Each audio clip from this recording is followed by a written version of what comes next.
whatsoever. Thanks you're for on the having podcast. me. Yeah. Yes. Episode number 1.5? 2. So I'm over here sipping on some kombucha, some water. Water. You got the water? Yeah, need a lot of it. So this is episode 2 of the DKP, Drew Kauffman podcast. Hey, DKP. I like it. This is Christopher Bronson. Hello. Known him for a while. Decided to get him on here to kind of just share your story. All right. I mean, it can be whatever, however you want to do it. I know you've gone through some shit. Yeah, I would imagine not as much as some people, but maybe more than others. But I know we all have our struggles.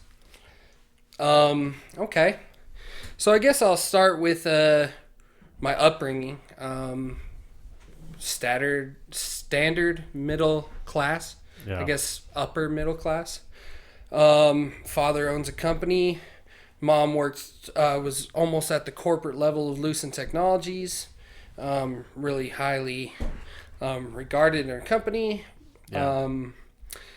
So, one thing I've come to realize in my life is, I am, I guess, for lack of a better word, how would I put it, privileged to have a mother and a father that loved each other very, very dearly. And they wanted nothing more than to have children. And that was what they wanted to dedicate their life to. And I've come to realize that in a lot of places and places that I've been, people weren't always so fortunate. And there's these problems that are deeply enrooted in that. And my mother passed away right before my 18th birthday, right before I lost my virginity, right before I started smoking cigarettes, before I did drugs, weed the first time, just a whole spiral effect. But so I guess it proposes a question that my father was asked they would ask frequently at their group activity. My dad would go to a group to help with those that lost their spouses. And they would ask the question, is it better to lose the parent when they're young so the kid gets to be able to grow not knowing, what it's like to be without or with such a thing and really just learning how to grow? Or is it better to have had that time? I strongly believe it's good to have that time, but I also see a lot of struggles and life pain and just things because before my mom died, I was on track. I was, very good at baseball. Arguably could argue that I was one of the better 5A baseball players ever in the state of Colorado. Sure. Didn't get a lot of publicity. My school, I guess, didn't get that kind of publicity, but the point being is things were going a certain kind of way. Lost my mom right there at that crucial time, right before my ACTs, right before my senior year, and it caused this laundry list of problems. Everything started to spiral. Yes. Some backstory. We grew up together. Yeah. We met, I think, when we were 8 years old. We were. We played baseball together. His dad was a coach. We kind of had that bond, and then I think somewhere along the way, middle school, high school hit. We didn't see each other. Mm-hmm. And then I think I ran into you right after your mom passed. It was actually about a year and a half, but that was crucial year and a half. 2.5 years, but a year and a half after I got out of college. Right. So that's when we ran back into each other. And, and then that was like, a 8-year gap probably in seeing each other. Something like that. Sounds about right. 5 to 8 year gap. And then that's kind of spurred into everything now. We still keep in touch. We see each other. The pandemic has kind of caused separation with a lot of people, but I brought Chris on here to share his story because I believe in stress. People think stress is a bad thing. But if there wasn't stress, there'd be nothing to overcome. If everything was just good and rosy, there'd be nothing to get over, and we just always, be on that same level.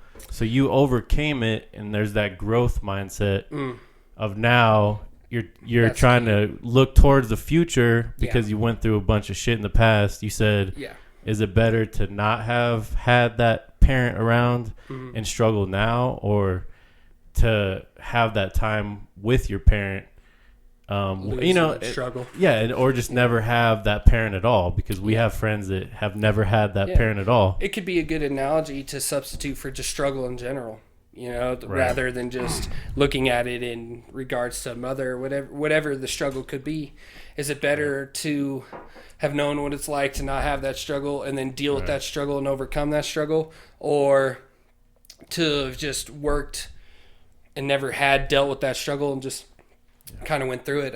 Analogy I like to use is like a hill. If you run up a grassy hill, you're going to get strong, because life is hard for everybody. Life is not an easy thing. We all have our struggles, so it's going to be an uphill battle. You're going to have those ups and those downs, but you get stronger, running up a hill. But do you get stronger running up a grassy hill or a concrete one or a muddy slope? The muddy slope, I would imagine. Yeah, right? Exactly. Yeah, it builds that callus, and that's really what happened to me in that 1.5-year time frame.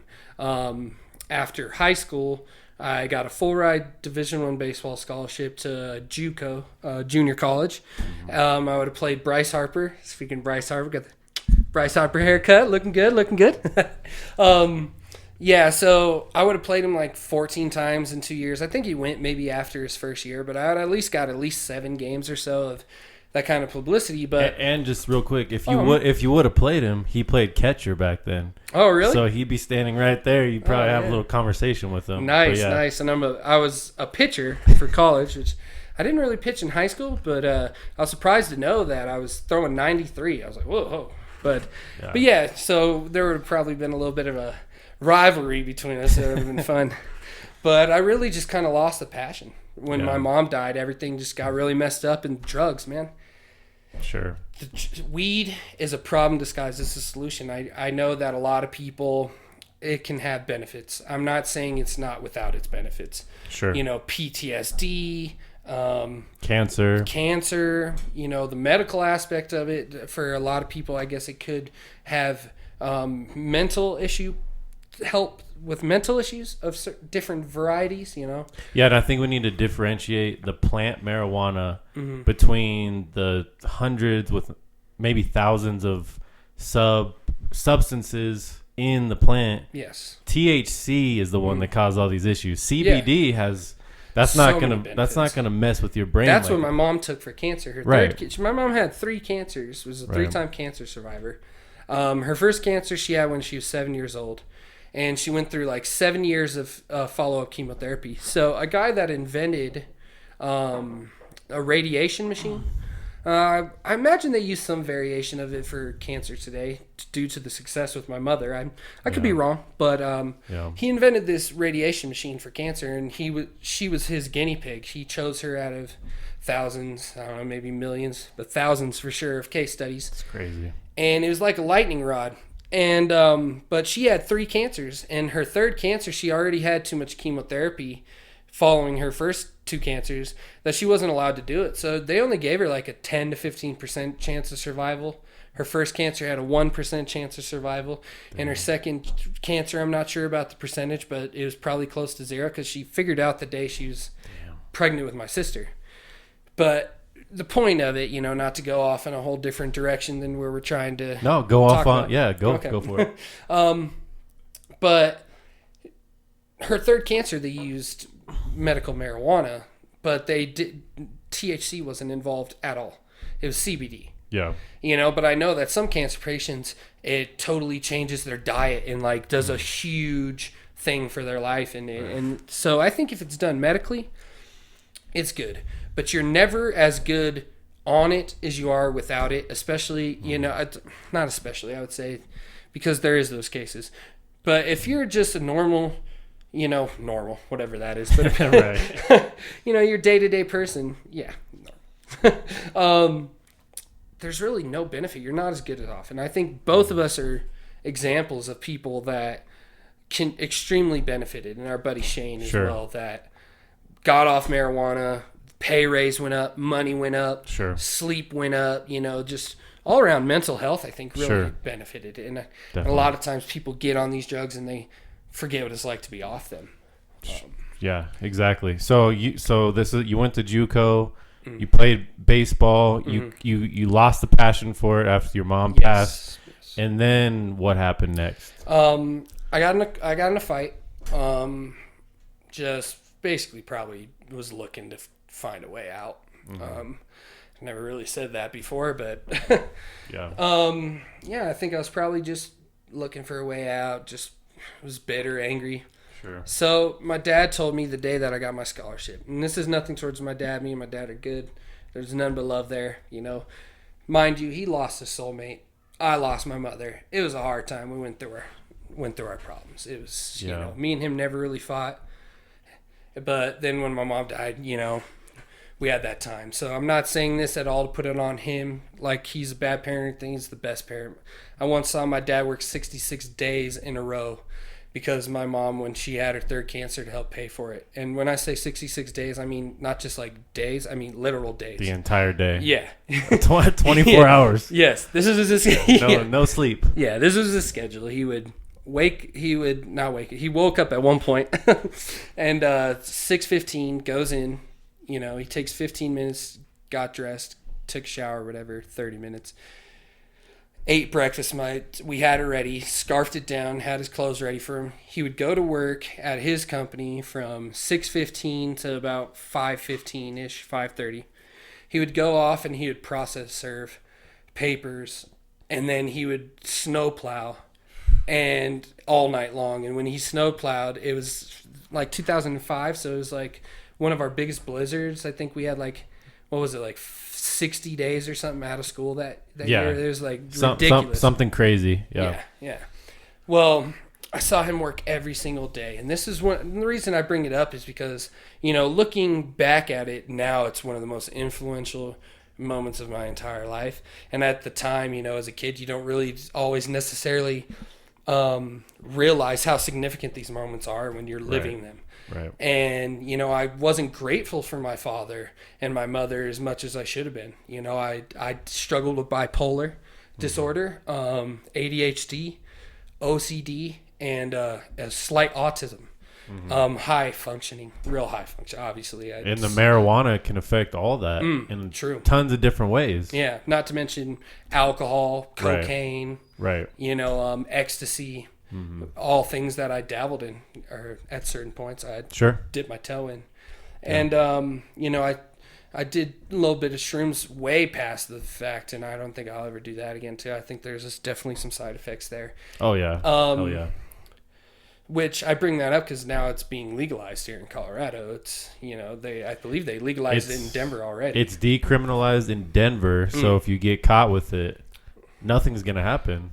And there's been benefits with microdosing. I know with PTSD, people come back from war. You take a little bit. Don't eat like the whole stem. Yeah. And have like a full night of boomers. Just microdose a couple little specks a day, and that has clinically shown to have benefits. Yeah, I would imagine all those trials are done under the care of a physician that went to school for 7 to 10 years or something like that. So. Yeah, but no, that's So you got kicked out of school. Yes. You got in a fight, and now you're saying subconsciously you probably did it on purpose. Yeah. And then you left school, and what happened? Okay. So, you know, that's why I was saying the thing about my dad, though, and I saw him work that 66 hours. There's one last thing 66 days. There's one last thing I really wanted to point out about that is that train of thought. It instilled some kind of work. You saw him working his ass off. Yeah, for love of my mother. Right. I love my mom, and dedicated. Literally the 66 days, and he stuck to it, you know, and every single minute, every day. So then, the process serving. That's what I wanted to bring up. My dad grew up extremely poor. His mother worked 3 jobs, single mother household. Grew up in a neighborhood where he was one of only 2 white kids in his whole school. Got stabbed for being white. You know, coming out of the bathroom, what are you doing in my school? White boy got stabbed. Stuff like that. Didn't bring no resentment. You know, been always very close with the black community in my household and family, and I have black family members. You know, we don't see skin tone, but I think that's one of the blessings of my upbringing as well. Growing up in a household that loved people for people, and grew up in extreme poverty, and all my aunts and uncles have really worked their way out of it. My dad being the one that was really at the youngest age, so he hated process serving. The first recollection I can ever remember seeing my dad cry is he was crying because he was process serving, and it put such a stress on him because he dealt with that when he was a kid, and to do that, you know, and just as much as he hated it, and then he would get 5-10 minutes while he was filling up diesel at the plow truck, a couple minutes in between phone calls, and he did that for 66 days. And to really just illustrate of how ungrateful I really was, and how I didn't realize what was going on in that moment is after the 66 days, you know, we got still like a foot of snow. It's his first day off. It's like a Sunday or something. He just wants to relax. And me and my sister were doing it. You know, it was mostly on me. You know, I grew up in more of a traditional household where the men would do a lot of those kind of things, and you know, my mom wouldn't teach me how to cook. It was something she wanted to do with my sister. You know, my mom was a very strong woman, I guess, but she did not like feminism. But she was also the leader of her department. She was almost corporate level Lucent Technologies. She's a very strong and loving, caring woman. But we didn't necessarily go with all the ideals of third wave feminism. So, but the point where I was getting at is I'm shoveling, I give up. I don't want it, it's so hard, it's heavy, you know, whatever. After working 66 days in a row, my dad goes, yes. Oh, just like the driveway? Yeah. Oh. And he goes out there and he plows it, you know, and I wasn't able to even push through doing the sidewalk, you know? And my dad's here working 66 days in a row for the woman he loves and for his family to provide, so we don't lose our house, so we don't lose things. Like the passion. And the reason I want to bring that up too is because to go where you had it. So I get kicked out of college. And my dad promised the day that I got my scholarship that if he said, you don't seem that happy. I said, yeah, I'm happy, but I just know that, you know, I'm not right. You know, and I'm going to end up fighting, and I'm going to get kicked out of college, and I'm going to have nowhere to go. You know, and he said, well, if I promise, cross my heart, hope die. And I said, no, I like to say it, whatever. Okay. But I promise, you know, if that happens, you know, you get kicked out of college, then you could come home, stay with me, and you could become a fireman in another way. I'm like, I don't even want to be a fireman. Well, you can. So I get kicked out of college, make that phone call. My dad goes up there. Sorry, I'm turning this phone off real quick. Don't mean to interrupt. Oh, no worries, man. No worries. I probably should put mine on silent. I think mine, it's a good moment. Buzzing. So, yeah. So I get kicked out of college. Dad goes up there. A guy from the team, my baseball team, there's racial issues at first. You know, why you hanging out with the NIGGERs from the basketball team? Like, what? You know, and I wasn't probably the most pleasant person either at that time, you know. So there was a lot of tension as it is, and then get kicked out of college. Well, I got kicked off campus, but anyway, comes up there. Someone took a dump in a cup, put it under my seat. You know, like I was dealing with a lot of that right now. On the bus? In my own personal car, man. Oh, in your car? Yeah. Somebody took a dump in a cup, Holy put crap. it in the car. So, you know, that's something that I've dealt with my whole life. So, similar thing happened in high school. But yeah, I'm dealing with this in college on top of the depression of losing my mother, starting drugs, cigarettes. You know, before then I did nothing. I didn't smoke cigarettes, I did drink alcohol. I grew up in a household where it's pretty common, but nothing out of, like, no one in my family is allowed alcohol to control their life, but they drink pretty much most every weekend. You know, they love to party. So that was kind of instilled in me in a young age. But so back to the college, get kicked out, and you know, my dad goes up there. He's like, "Man, look at this. You know, I took a dump in a cup. Like, what kind of thing you're running here? What kind of organization?" You know, yeah, like, what the fuck's going on? this kid just lost his mother, and he's dealing with this kind of shit. Of course, he's fighting. You know, he's like, right. you know, you got he started racism here. To sympathize with you. Yeah. Like over the phone, he's probably like, "What the fuck, son?" Yeah. And then he comes up and sees it. Is like, "Oh, okay." But on top of that, you know, with the bipolar, at this point in my life, the first time that I wanted to kill myself, I was 8 years old, 10 years old, somewhere around there, and dealt with extreme depression. I don't know if it's hereditary, the way they're seeing things now. It could be some sort of brain trauma. It could be, I don't know, not necessarily saying this is what it is. It could be a baby just being in a room that just had bleach in it. We don't. The studies are very vague. They're starting to lean towards some sort of brain trauma, which I got hit by a softball in the head when I was like 1 year old at a softball thing. You know. Oh, like a foul ball? Yeah, right here. Went over the fence. No, it hit the fence, and the little, you know how they kind of twist off. One of those hit me in the head. You know. Shit. At 1 year old? Yeah. Who hit the ball? I don't know. I'm not sure. Not your dad. I hope not. Yeah, right. I don't know. Maybe because my mom, you know, like maybe I was closer to 2. If he did, they're not going to tell you that he did. Nobody's going to say, "Hey, your dad hit a foul ball when you were 1. It hit you in the head." Parents are great parents, man, but I was wild. So I think I was probably closer to 2. Like, you know, my mom was a very attentive, loving mother. You know, I mean, her funeral had over 775 people. Like, you know, she dedicated her life to being a mother. So, you know, it's a hard job. You go moms, you go dads. For sure. But anyway, you know, looks away for a second, boom. You know, that could be the cause. Not sure. But my great-grandmother had it, committed suicide. My uncle had it, committed suicide. My cousin had it, committed suicide. My aunt has it. You know, I don't want to go into the story, but she has a hard time grasping to reality. And, you know, what's that word? Hemophiliac or something like that? The one where you, like, want to be sick? What is that called? Oh, hypochondriac. Hypochondriac, thank you.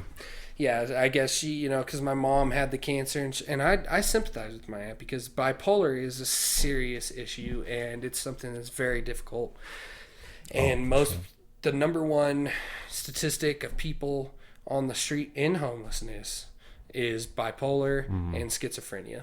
Definitely. They're right there at the top of the list. Number 3, I believe, is like lack of documentation, paperwork. So, you know, I'm dealing with this, and that's the road that started to lead to rock bottom because I called my dad, you know, the week later after I got to get off the campus. And he says, "You know, you're not coming home, right?"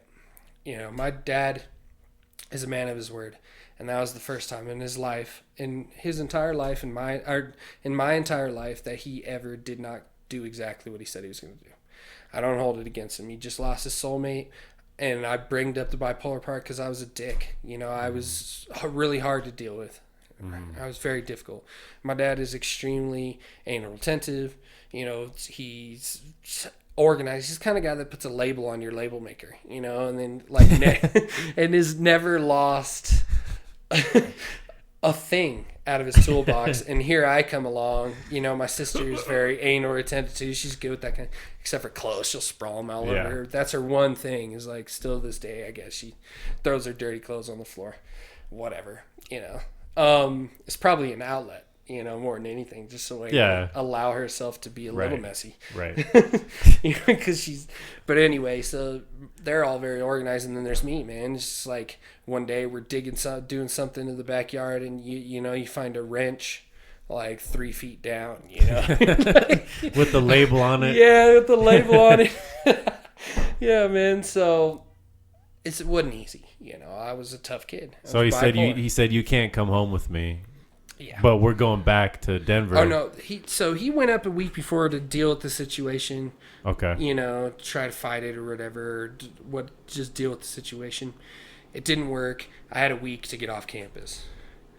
And I could have stayed off campus. It was like $800 something a month, you know, and my dad probably could have handled it because I think I was getting some sort of money for being bipolar. I don't know. I could be something like that. Probably could have, but he probably made the right decision too because, you know, I went to like one class. We were there like 2 months with basically the whole student body because it was a sports school. So everyone was basically there for the 2 months leading up. But, so, you know, I think he probably made the right decision. It wasn't going to go in the right direction. You know, I was lost. So he says, let's get all your shit.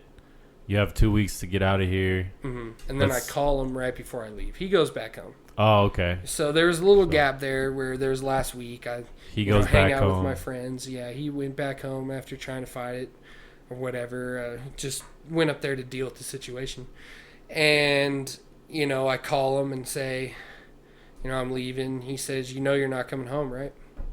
You know, and that was the first promise and actually the only promise that he's ever broke to me, you know. So, don't hold it against him. You know, he lost his soulmate or whatever. But that was the beginning of what kind of put me to rock bottom, which, like you were saying about the stress and, like, dealing with certain things and going up that muddy hill, it's a huge defining factor of who I am as a human being and the passion and the drive and the motivation I have in my life to this day.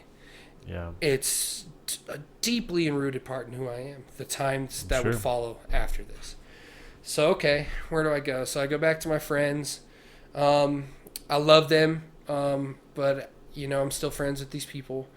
But, you know, it could be toxic, very competitive. You know, we all were dealing with some severe struggles. My buddy Trey lost his mom. My friend Jordan didn't have that mother and father in his household. He, like, never really even had a bed very often. He was living on couches, dealing with struggles. And so, but there was a sense of loyalty that was there. I think that really kept us all there because we were all going through deep struggles, you know. And it's like Neverland. It's a Peter Pan. Everybody coming together because it's the same struggle, you know. Yeah, for sure. Yeah. So you went and lived with those guys. Exactly, and that's when the ecstasy. I went into an ecstasy binge with my college money that I got from the working part of my scholarship because I went up there and I worked too. And there must have been something going on around 2008, 2009 here in Denver, Aurora, because there was a ton of fucking ecstasy everywhere. Like I don't know if it's the same way now, but I know around that time, I got the white Nikes. I got the red Mercedes. Obamas. I got the blue Obamas. I don't know what it is. Like there must have been some kind of ring at the time because we've talked about this before. I was doing the same shit at the same time. Yes. Everybody else I knew doing the same shit at the same time. We were all going through struggles. Yeah. My parents. Oh, yeah. I graduated high school. My dad moved to Auckland, New Zealand. Fucking 8,000 miles away. I went and visited them a little bit. I was homesick. I came back, and now they're still fucking 22 hours away. And same kind of thing. We're doing the same stuff at the same time. It's Neverland. We both had that family structure, man. And it just crumbles. Funny. It crumbles at one point, and then you're in Neverland, and everybody's Peter Pan. You can't have all these Peter Pans. Yeah, you gotta have some Lost Boys out there. Yeah, you gotta have some kind of structure. Yeah, for sure. Yeah, Lost Boys. Everybody's the outsiders. Yeah. You know? Everybody. It's a saying that I like to use. It's so easy to judge people off of their actions, but judge yourself off your intentions. Sure. We judge ourselves off our intentions and how we intend to do things, how we feel on the inside, when our actions could be just as shitty as the people that we're taking shit out on. Sure. Everybody has a struggle, you know? And, you know, here's the thing is like, you know, your parents split up. You had that home life and then it crumbled right there at the end. My family, my mom died, crumbled. Sure. Shane, his parents split up, crumbled. Mikey Rowe, his stepdad left, crumbled. It's like, man, there's a lot of struggles out there. And so during that period of time, I sold some meth when I lived downtown under a bridge, doing mostly I just smoked weed. At this point, a little bit of ways in there, I stopped drinking alcohol. I was doing a lot of drinking of alcohol right before my 21st birthday or so. And I graduated when I was 19, basically, because my cusp was weird. So keep that in mind when we're talking about dates. 21 for me was like just about a year and a half out of high school. Right. So I quit right around 20 and a half drinking alcohol. And at that time, I could drink a lot of alcohol for that age. And I just really wasn't into it. So I was smoking a lot of weed. Never really liked coke, none of that. But point being, did a lot of drugs. I'm living under a bridge because there's a falling out between me and those friends at that time. And, they kind of pushed me out. And I guess, this is a whole thing. We've squashed it since then. So what bridge were you living under? The 8th Bridge. It's kind of, I'm trying to think. In Aurora? No, downtown, the 8th exit or whatever. It's kind of over by Invesco Field-ish. Oh, yeah, I know what you're talking about. Yeah. Right under there's a railroad. That's right before. So you'll take that, and then it curves around to 6th Avenue. Yes. Yeah, to go to Lakewood. And there's that big overpass there, and you can kind of see the football field off to the left. Right. I you pop down under there's a big section under that bridge, and there would be this thing down in there. I don't know what exactly it was, but it was like had these holes, and there's like a big section under there. So people would throw all their trash in there in the summer and stuff, and during the winter they'd light a fire and it'd stay warm. I basically lived in the Hilton of the downtown. The camps I lived in the Trump Tower. I lived in the upscale life, I guess. But most of the time I was just there was fights and stuff going on Friday nights. And I sold some meth, and at that point, right before that's when I really hit rock bottom. I cut myself, and the drugs really had a hold. I was depressed. Right. I went into Denver Health to get some medicine. Okay. They had like a little place for people dealing with like suicidal and stuff, mm-hmm. and I did it as a way to get medicine because I didn't have insurance and stuff like that, and I actually ran into some people that tried to get me to join, Freemasonry to basically sell my soul. And this is right around the time I'm at rock bottom, And it was actually, it's going to be 10 years to about the day right now that I got out of there. So I got out of there right about now. I met with the guy that I met from there on October 31st of 2010. Yeah.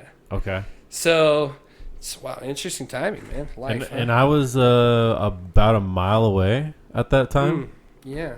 I believe. Yeah, I was at the Regency, which is right. Is that near Denver? It's right by Invesco. Oh, it's that tower. It's crazy. So in perspective, I'm up in a tower, and you're just a couple miles away under a bridge. Yeah. So yeah, I mean that's crazy because we didn't know at the time. Like I said, we ran into each other, probably a year later or something. That's when the tide started to change. And I think you were smoking spice, which is illegal now. Something like that. Well, like I was smoking it because we had it. Right. I would have smoked weed too. I think you were smoking it a little bit too at that time, right? No, I just did it with you that one time, and I was like, "What is this?" It's probably just had some crazy shit. Man. Yeah, that shit's not good. Don't do it. Don't do it. So you're under a bridge. You go to Denver Health. You're trying to get some medicine. You run into some people trying to get you to join. Before the bridge, I kind of jumped back. Okay, so at one point, some people you run into want you to be a Freemason. Mm-hmm. Yeah. Okay. They asked me to join basically Illuminati, Freemason, something along the line, sell my soul. And what was the incentive for you? Like, what do you get out of it? Did they say like, hey, if you join, this is what? Well, the one guy wanted to be a boxer. I'm not going to use names for the sake of, Sure. I'm not going to bash. I still care about these guys. I love everyone I've ever met. They're a part of who I am. Sure. And this was a crucial crossroads of my destiny, so to speak. This was a big decision. So October 31st comes along. They asked me to sell my soul. I wanted love. I said love. What do you want? I want to be loved. I want love. Mm-hmm. I think I said, yeah, I want love. Which I think in a way is kind of just like defined my coming to Christ, because in that moment, like, I believed in God, I guess agnostic view in my household, Irish Catholic kind of family, believed in God as more agnostic, and at this point I was an atheist, and at least with my lips and my confession I was an atheist, but in my heart I knew there was a God. Mm-hmm. But I was really angry. I even spit on the Bible, said there's no God, because I lost my mom, and I allowed that to bring me into a place of bitterness. And this was, a good year and a half or so, a year and some months of just really being angry towards God. And he asked me, are you sure about this? And when I say yes, in my heart, I was like, Jesus, help me. And there was just like this real battle, this real struggle for 3 days, back and forth, where am I going to sell my soul and get the money and the power that I feel I'm very well capable of getting? I can have whatever I want kind of thought process, or God. And there's this tug of war. I'm conversing with people in random places. It's just weird. It's like they read your aura, or maybe they just knew who you are, keep tabs. I don't know, but I just run into random people, and we'd have these weird conversations. And I'm like, dude, everywhere, kind of thing. Yeah.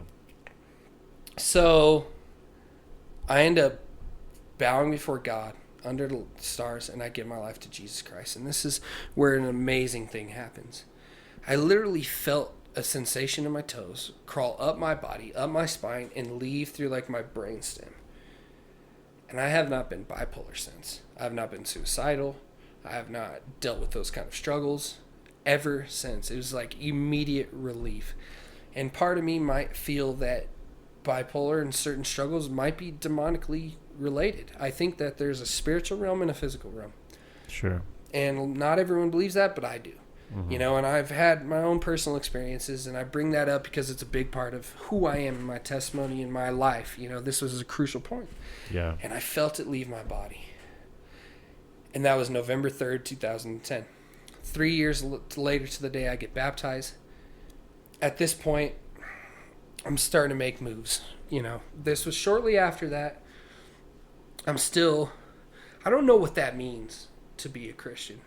And I got a job at Wingstop and McDonald's. And this is when we ran into each other again.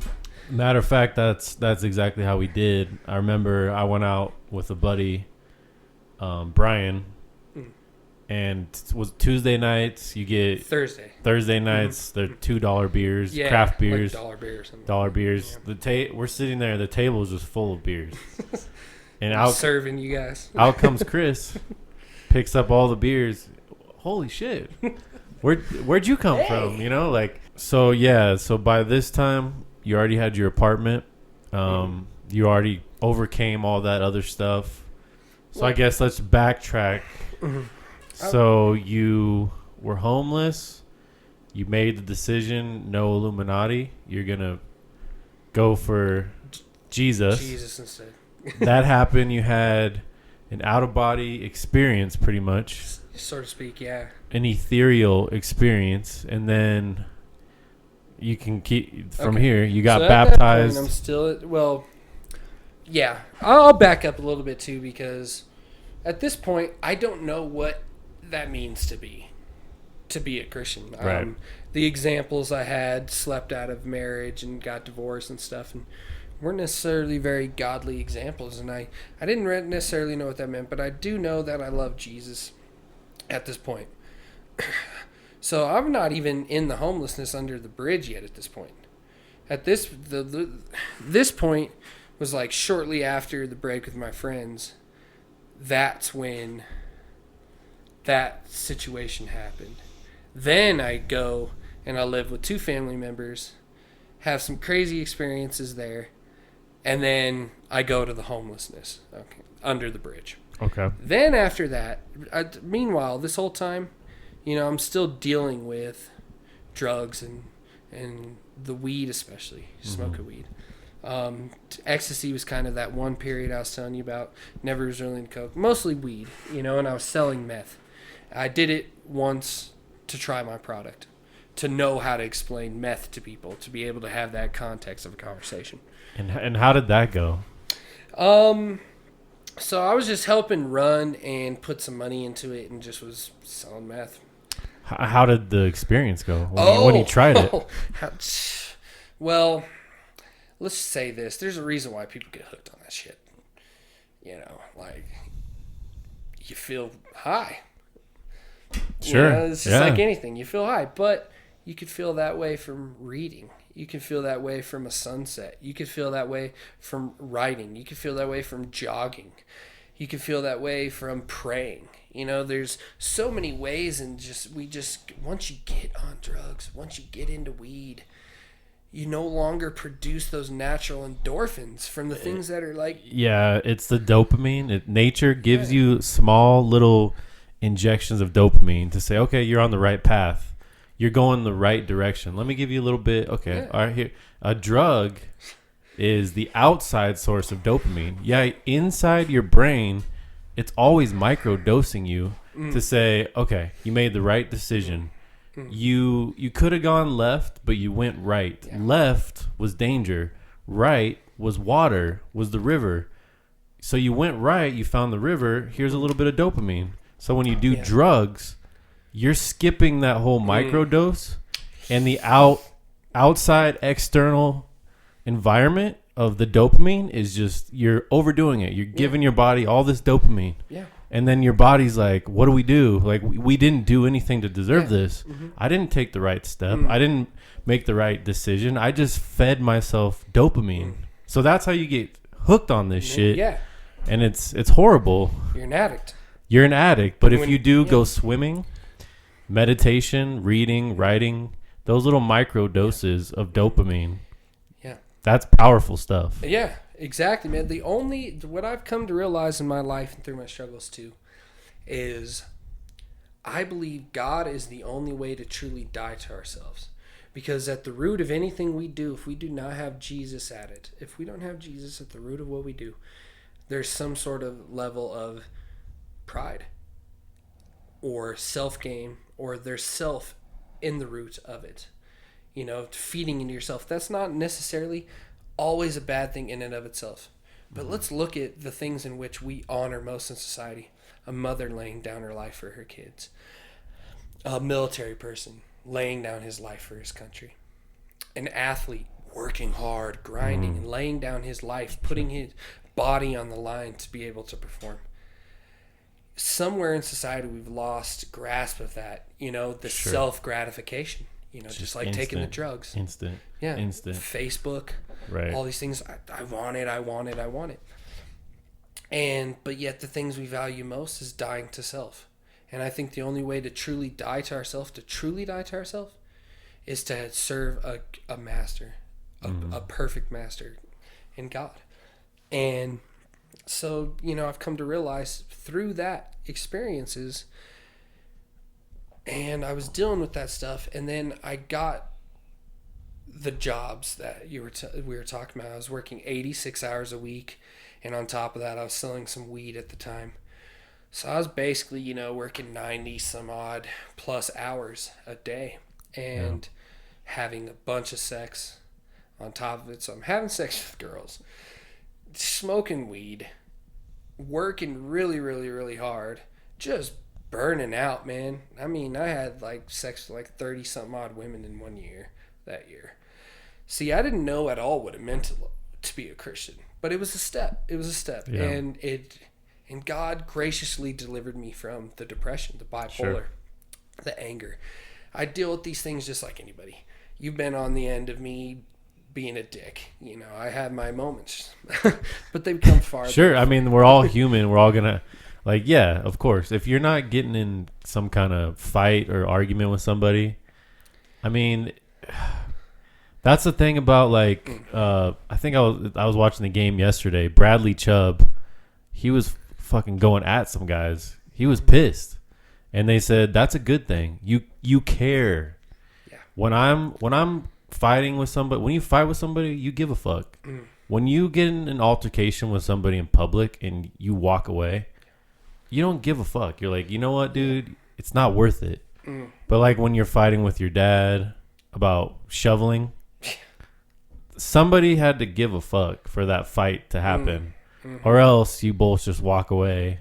That, you know, that's the worst thing with a parent can do, is walk away. Society in general. Yeah. So that's where we're going, man. So you give a fuck. You're gonna. But the cool thing is, like I said, stress.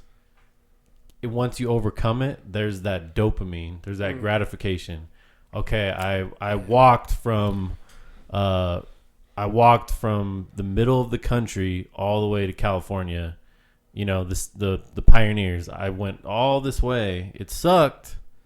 It fucking sucked. But when I got here, there was gold waiting for me. You know, like there's a better life. Yeah. There's something about stress, determination, stress, overcome. Determination, stress, overcome. Yeah. If we're just going determination, stress, and we never overcome it, that's what our phone is. We're never going to overcome it. The phone is never going to give you that overcoming sensation. Yeah, it's just going to pour into the glass. Exactly. Have you ever heard that analogy where, you know, if you have a glass and you keep pouring into it, it's just going to overflow? Yeah. And you can't get more in, and the water becomes stale? At some point, you need to cut the bottom and let the water, and you can pour as much into the water. Yeah. So you overcame all this BS. I would argue that I didn't overcome that. It was God, though. Because... Okay. Like I was saying, it's dying to the self. To give my life over to Jesus and to trust Him brought me freedom, you know, and He has showed up in my life. He's shown His might and His strength. And there was that point in time where I didn't know what that was, and I was leaning on my own strength, but I feel like God was still watching me, and that was that period of time, that year, where I was sleeping with women and I was smoking weed and doing illegal activities. It wasn't legal to sell weed at that time. I was selling weed. And I didn't have no medical card, nothing like that, even though there was medical cards at that time. And I was leaning on my own understanding, my own strength, but, you know, the world was loving me. I was in great shape. I was making money, you know, was handsome, getting a lot of girls. It felt good, but there was really no overcome. You know, I feel like that was the pinnacle. I could have had a better job. I could have this, that, and the other. But I was just, you know, kind of pouring into that self-gratification, I would say, I guess. And I was building this resume, though. I was working because I was working really, really hard, and I had 2 or 3 jobs for like 4 years past that time. So there's this chunk of just growing, you know, and learning. And I quit drinking alcohol. For the most part, you know, we've been to parties. I'd hold 1 beer for like 8 hours. Drink 1 beer over a night. But yeah, man. So there was just that period of time where I'm working, stuff like that. The relationship with my dad still rocky. You know, the relationships with people in the world was still rocky. My jobs love me and stuff like that. I was a great worker. I never said no. Sure, I'll come in. But then I got into my next apartment after that year, and there was a church right there. And that's when I stopped having sex with women, because I learned at that church wasn't supposed to have sex with women. So that's when these things started really change. Oh, I was still smoking weed and stuff, and I was struggling with that, but I stopped having sex, and I stopped drinking alcohol, and I had trust issues, and that's when we started really hanging out with softball at that time. That's when the new group of friends that I had that were good people that, I believe we're all technically not good people because we need to answer for our wrongdoings and we need God. But, on human standards, real good people, that show up when they say they're going to show up for the most part, or, loving and caring and not violent people, not going to go commit crimes, not going to kill somebody over a disagreement. But when alcohol is involved, there are some people in that circle that have fought each other that are not in the circle anymore because of that. So because of alcohol, right, you're absolutely right.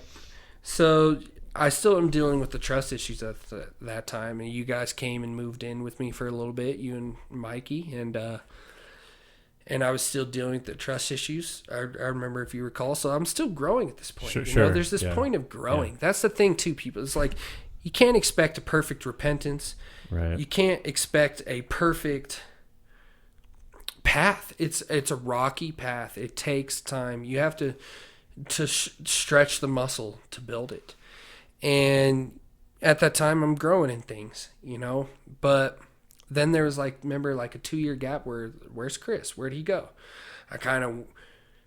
What I ended up doing was, that's when I quit smoking the weed. That's when the healing with my dad happened. That's when all my relationships became good. That's when everything changed. And why? It was because I substituted all these other dopamine releasing things, these bad things that were not beneficial to my life. Weed, during this time, I'll admit, because I stopped having sex, I started dealing with the pornography issue that kind of to creep in. So once you go down this road, understand you've re-hotwired your brain with a dopamine release that's going to cause, there's going to have effects. It's the death of men as we know it. Pornography. Ugh. And it's the death of... I still struggle with it. I'm not afraid to admit that. Yeah, and it's the death of... It's one of my big things I still need to overcome. Sure.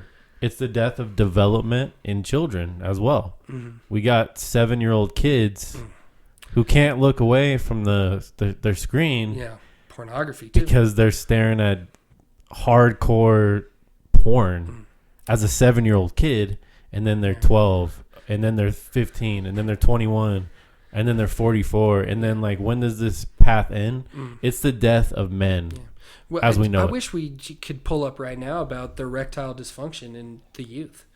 So erectile dysfunction was started. It was not something that has been in medical journals. It was created for Viagra. They said we need to create a condition. So they sat down and said, when men can't get hard, what should we call this? Erectile dysfunction. There was never a medical journal ever that said this is erectile dysfunction, this is what it is. The truth of the matter is, it's your lifestyle, it's a lot of what you eat, it's a lot of what you're doing to yourself. Well, pornography too, man. And that it destroys your genitals. And that is exactly your both testosterone levels. It destroys your reproductive organs. By day 7 of no FAP, I'll use that term. Yeah. No FAP, your testosterone levels jump to 120%. Wow. That's impressive. And then if you relapse on that 8th day, you're back at 2%. So within 6 days of no FAP, you are literally, like you said, you can see through walls, you can read emotions, you can your energy do levels, anything you want to do. Yeah. You're Tesla. And that's the thing. No one in society is doing it. Nobody is doing this. This is supposed to be this taboo sort of mind state. The no in fap? Today's society. Yeah. The no fap movement is... Or just not having sex or any of it. Because, having sex works your body in a lot of ways. It helps, with breathing. It unclogs your pores. It can be very beneficial. I think sex within marriage is a very, very beneficial thing. But when you also, pornography should not be in marriage. It should not be in children. It should not be in society, because there's a big difference between, oh man, my wife, every time she walks by, you want to smack her butt. Like, dang, girl. Like, that's good, man. That's good. Inside of marriage, have it. Have as much sex as you possibly can or want. It's beneficial in and of itself. But when the mental part of it, you're changing your brain chemistry, you're throwing all these things, and you're being unfair to your wife, I guarantee you the multiple sexual partners and the pornography use in society is the reason why marriages don't succeed. You're always changing it in for a new model. Sure. If you go and you want to buy a car that you've dreamed of, and you read the manual, and you look at all the cup holders, and has all the cup holders and stuff you want, and you see all the leather interior, and you work really hard, and you save up the money, and you put in the effort, and then you finally buy that car, man, you're a lot less likely to just change it in when the next model comes in. Sure, that's a good analogy. It's a lot like old school marriage. They didn't used to have sex. They used to court. They used to take their time. They would fall in love with the person and the cup holders and every little bit of them. They would fall in love with those things. And then they would get married, and they would add sex to it, which is the driving aspect. You know, it feels good to go fast, brother, right? I mean, we love it. And you get to grow together in that, and it's a beautiful thing. It's a beautiful thing. Hey, I think this is a great spot to kind of end, but we're definitely going to keep we're gonna have you back on the podcast part for 2. sure. Yeah, part 2 is definitely coming. But this is a great conversation about growth mindset, overcoming. You know, people might get caught in ruts, but if they can kind of look towards the horizon and see that you might have dips, ebbs and flows, but when you get over it, I mean, it's nothing but good times. Yeah.